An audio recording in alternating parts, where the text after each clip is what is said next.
and thank you for joining us again on this month's episode of Clubcast. I'm Kate Capezza, and joining me this month are two guests.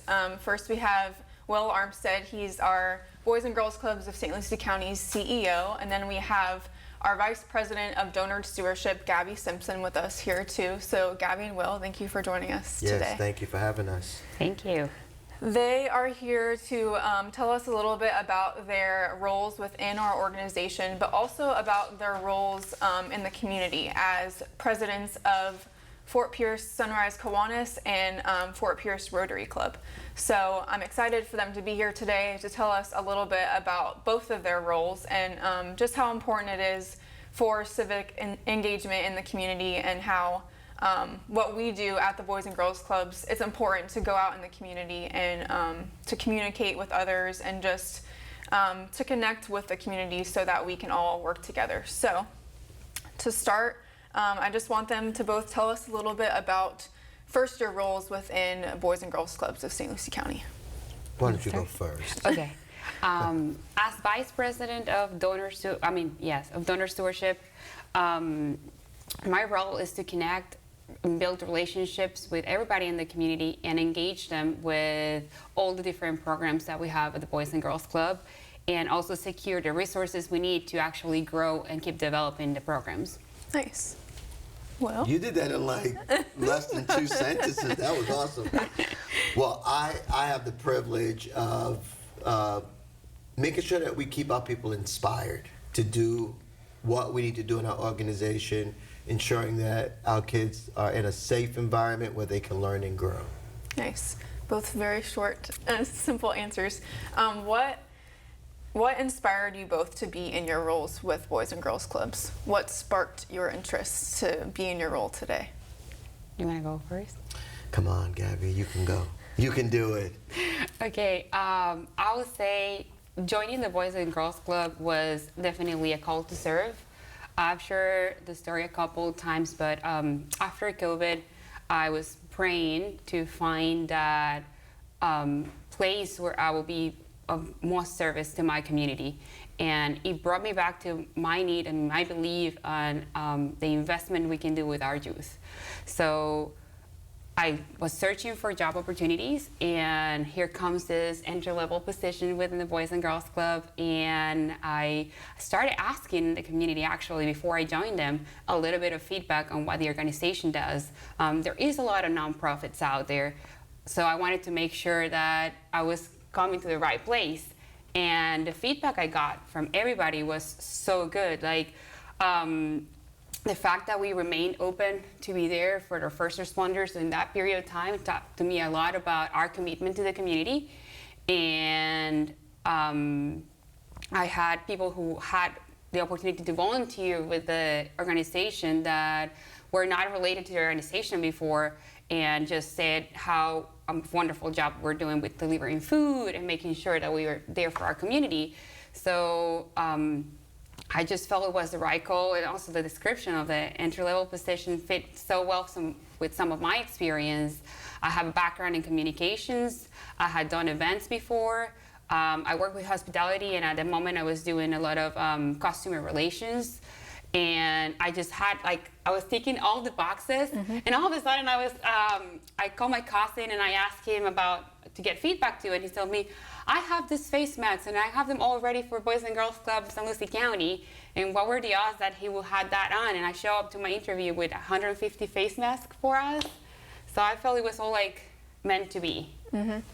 I think that communication for your role is so important, to go out in the community and to ask the big things. Why do you think that's important, to be the one to go out and ask? Well, that's something I grew a little bit on.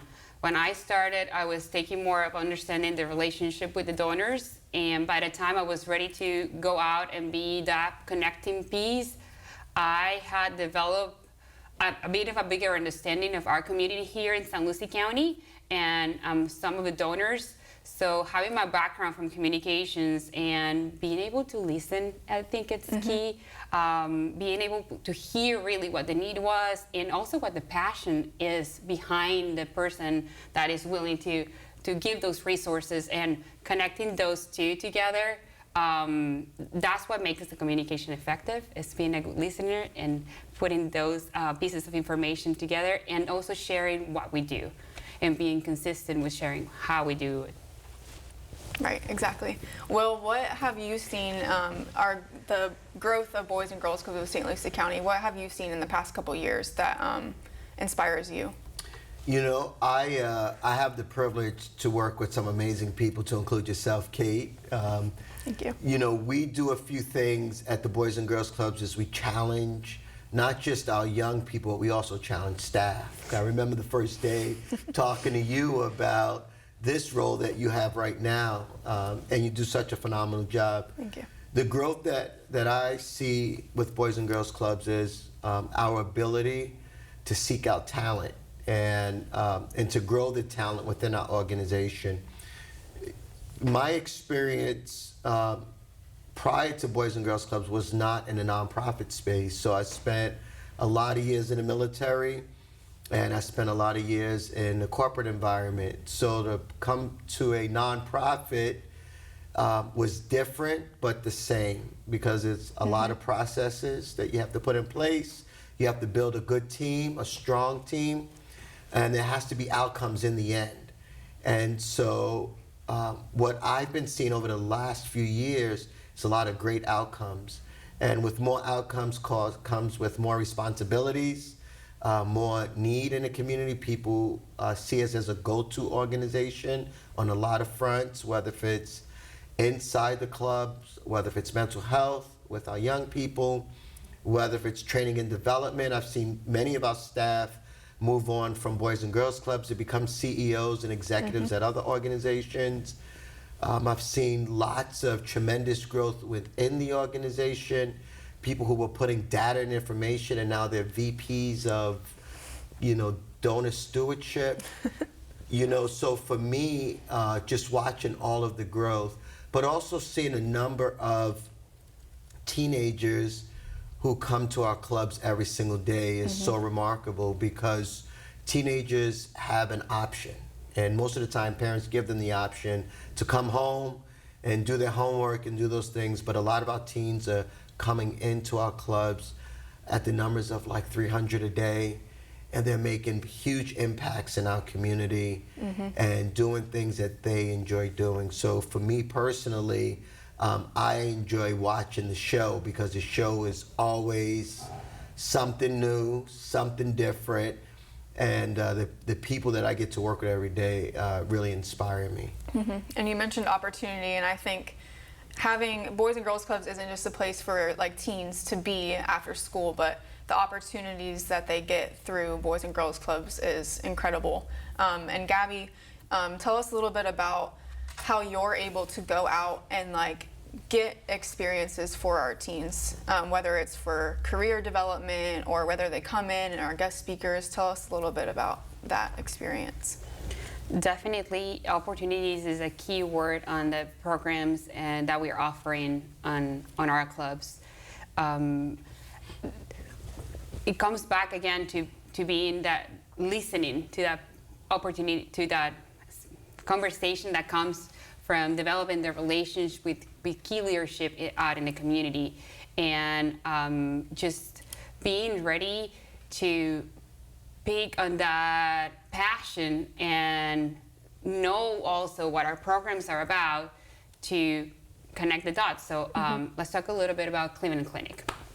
That's one relationship that when I started, we had like a couple of things that we were working together that were very much related to our events. And with the changes of some of the leadership on that partnership, on that end of the partnership within Cleveland Clinic, it changed what they give, what was important for them to develop with us. And that turned out on they wanted to be more engaged with programming itself. So it wasn't no longer just participating in some of our events, but they wanted to be a part of more of our programs. And also with our internal growth, now we have our Vice President of Education, and we have been building a relationship, the three of us, very strong. So what she has the vision of what programming will look like on all our clubs, and has the interest from Clinton Clinic that they want to get more involved in programming. All of a sudden, we're doing now the mini med schools. And now we have volunteers from the staff from Clinton Clinic coming to talk to our kids about different career opportunities on the health department, or processes that had to do with the health industry. Like the other day, they were wearing a shirt with pieces of the process to do, like, to eat, and they have all the pieces outside, so they would tell them, like, this is the throat and this is your stomach, and they're calling all these names. And what a wonder, like, what a cool opportunity to give to the kids. And when the parents were coming and picking them up, they were so excited to share with parents, like, this is what we're doing today, and I was dressed as a doctor and I learned all of this. So it is a different approach to keep learning and growing, and that makes it fun for the kids.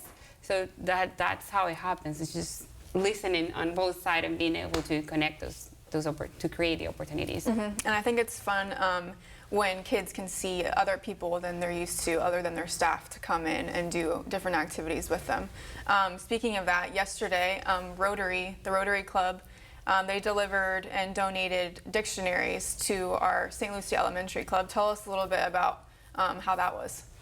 You know, I, as the president of our Fort Pierce Rotary Club, we have just, first of all, I want to talk about the dynamic team that we have at Rotary. I mean, it's a great civic organization. It has a lot going on, a lot of volunteer opportunities for the members, but to collaborate with other community partners to make things like the library distribution work.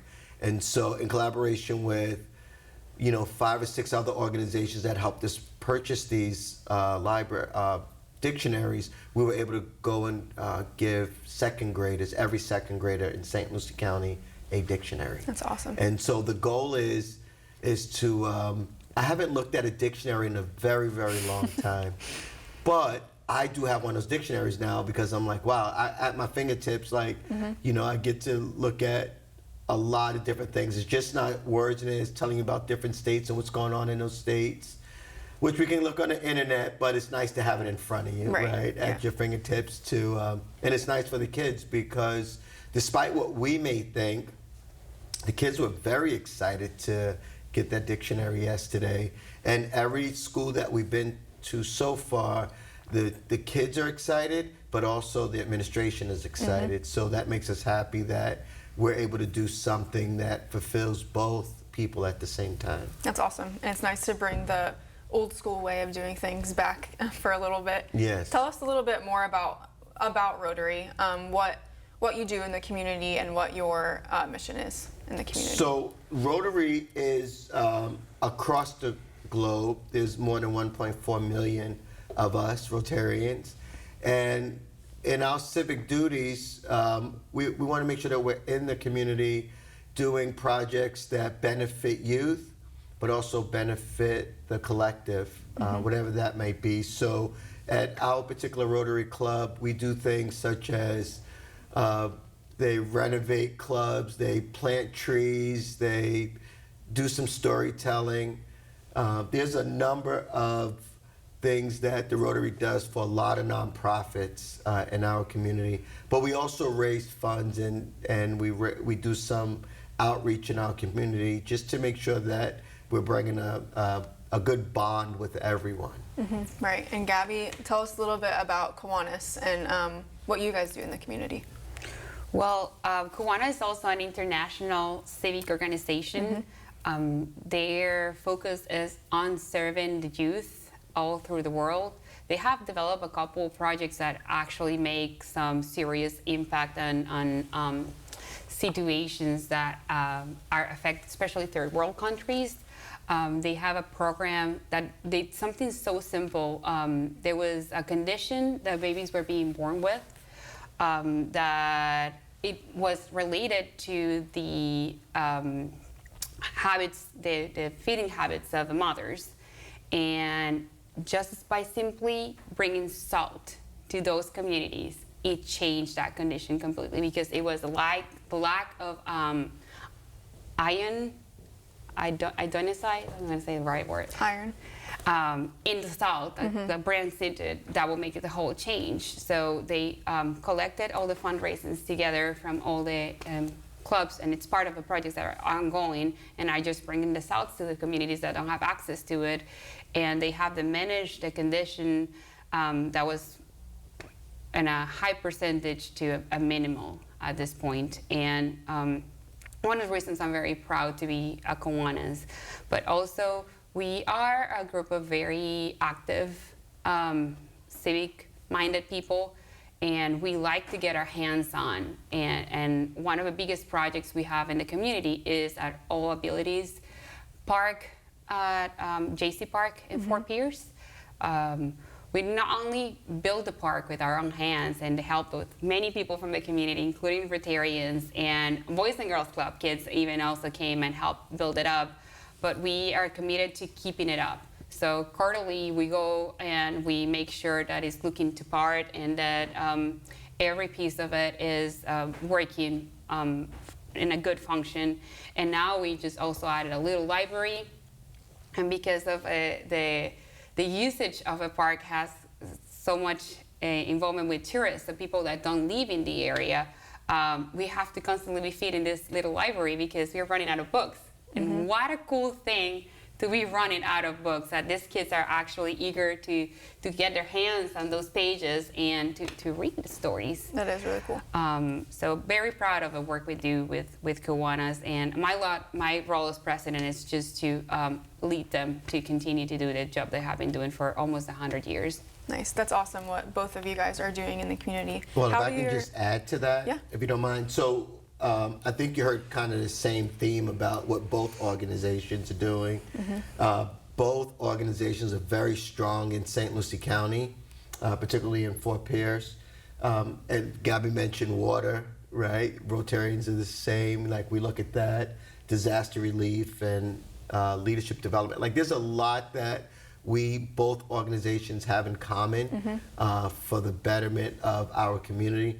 What I'm proud of is that both Gaby and I both get to serve as presidents at the same time, work for the same company, doing civic things and really bringing people together. And so it really makes me happy that Boys and Girls Clubs as an organization is really entwined in the community in terms of the work that we actually get to do every day, but also what we get to do on the outside as well. That's awesome that we have such amazing leaders within Boys and Girls Clubs of St. Lucie County. How do your civic roles and both of your roles in Kiwanis and Rotary, how does that complement the work you do at Boys and Girls Clubs? I think for me, I just enjoy seeing people do good work. And for me, when you look at a civic organization like a Rotary or a Kiwanis, and we do partner on a couple different things together, you just get like this sense of like there's still a lot of good going on in the world, and that's the fun part about the Rotarians. But then it's not like I leave there and then I got to go to a job where I'm hating it. I get to do the same exact thing at work, and we have 250 employees at Boys and Girls Clubs of St. Lucie County, and I get to see the vast majority of them at work, how we're going to make something better. And whether that is developing individuals or ourselves, or that means that we're helping young people grow up to be productive citizens, living healthy lifestyles at all levels, and building their own good character and citizenship. Because when you look at our staff, a lot of our staff are trying to figure their way too. Like, what is it that they want to be? You know, and I'm still thinking about what I want to be. So we all get to do that, but we get to do it in a way that benefits the whole community at the same time. Right. When talking about growing our youth to be productive citizens, why do you think it's important for them to go out in the community and to serve like you guys are both doing? Why do you think, especially for our teens, to be able to get out in the community and to learn those things? I'm gonna step in on this one. This one I'm very excited about. I love being able to lead by example, and I feel like Will does a great job of doing that as well. He definitely was one of the reasons why I got inspired to get back into giving service in a civic organization like Kiwanis, and I believe that we have at the Boys and Girls Club programs that are keystones, that are little civic organizations within the club. And the whole goal of that is being leaders for the community to solve some of the needs that the community might have. The more that we are able to connect all these people that have that same passion, the bigger the impact that we can have. I have a really cool example of something that's happening this year with our Kiwanis. We have key clubs, which just happen to be using a similar name to what our program is called within the Boys and Girls Club, which is Keystones. Both programs have a committee, an organization, a board similar that Rotary has and Kiwanis have in their, let's call it grown-up level. And they have a president and a vice president and a treasurer, and they have all this committee that is leading the rest of the group into different community service. And so it happens that for Kiwanis, for the San Lucie County, we have key clubs in the 6 largest high schools in the county. And one of them has over 300 registered teenagers within the club. So that's a very strong, solid, civic-minded group of kids. And they get together each year to share what each kid club is doing and to inspire each other. But from last year to this year, they decided they wanted to level up. So they turned it into a conference.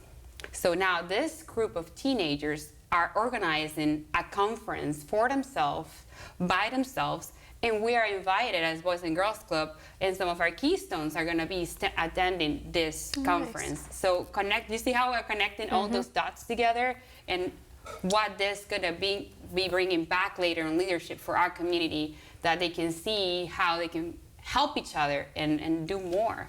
That's really cool. Blows my mind. That's really cool. Well, I like hearing that, and what I also like is no matter what our teens are going to be when they grow up, they get opportunities, and that's the part that I enjoy the most, is that teens, if you don't expose them to what's out there, the opportunities that are out there, they'll never know.